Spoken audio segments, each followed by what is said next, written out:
Remember in the 80s the wedding of the century with Anemone and Thierry Lhermitte, two renowned actors? Well, today what I propose is to do a little bit of cinema in the garden with Anemone.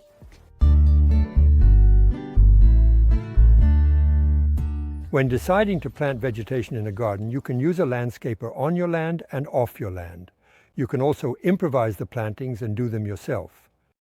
That's what I propose to you today with a happy marriage that improvises with anemones.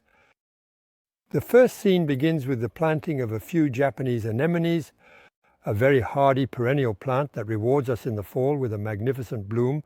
Little anemone, the first year, it becomes invasive in the second and third seasons. No matter, these flowers burst forth everywhere at the end of summer, and for 3 years now the anemone has been conquering the empty space. Its rejuvenating roots choke out the nettles, which lose their rhizomes. Perhaps invasive, but in a festival of graceful flowers. And our anemone is accompanied by the yew, the Taxus baccata fastigiata Robusta, a conifer as straight as an arrow, which towers over the cheerful, frolicking anemones.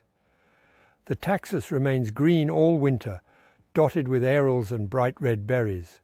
Well, here is the climbing knotweed, or rather the invasive knotweed. Nothing stops it. It has to crawl and climb on all supports. The yew is entangled in its twining stems. Knotweed, its other name, is also a very mellifluous plant. Its long white spike-shaped flowers bloom at a time, when bees lack flowers. Let's allow it to still occupy the philolins until the end of autumn before being cut back this winter to 1 meter above the ground. Near the anemones an olive tree, so don't go thinking we're in the Mediterranean region. We're in the north of France, where olive trees usually didn't grow in the past. This olive tree, when it was planted, was about this size on a stem with a small ball. Here it is now. It stands almost 3 meters tall. This olive tree has the particularity of never being protected.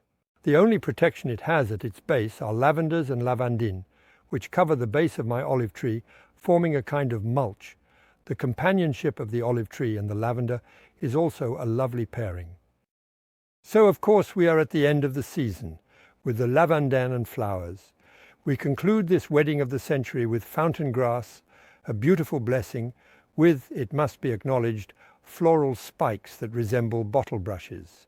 In this impromptu wedding there were anemones, a fastigiate yew, climbing knotweed, an olive tree, lavandin, and fountain grass.